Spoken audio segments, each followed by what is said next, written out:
Hello everyone, I'm going to read chapter 14 of our chapter book, George's Marvellous Medicine. And this chapter is called Marvellous Medicine number 4. Back in the kitchen once again, George, with Mr. Cranky watching him anxiously, tipped half a pint of engine oil and some antifreeze into the giant saucepan. "Boil it up again," cried Mr. Cranky. "Boil it and stir it." George boiled it and stirred it. "You'll never get it right," said Mrs. Cranky. "Don't forget you don't have to have the same things, but you do have to have exactly the same amounts of those things." "And how can you possibly do that?" "You keep out of this," cried Mr. Cranky. "We're doing fine. We've got it this time. You see if we haven't."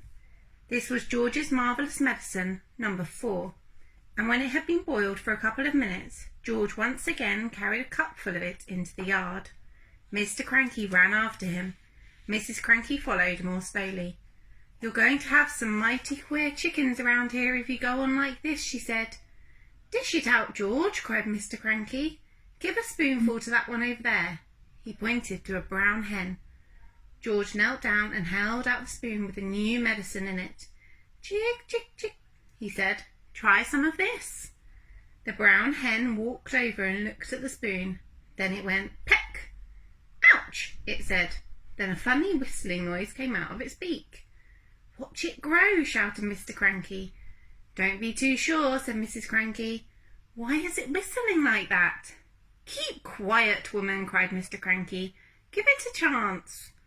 They stood there staring at the brown hen. "It's getting smaller," George said. "Look at it, Dad, it's shrinking." And indeed it was. In less than a minute, the hen had shrunk so much it was no bigger than a new hatched chick. It looked ridiculous. And there's the chicken. And that's the end of chapter 14.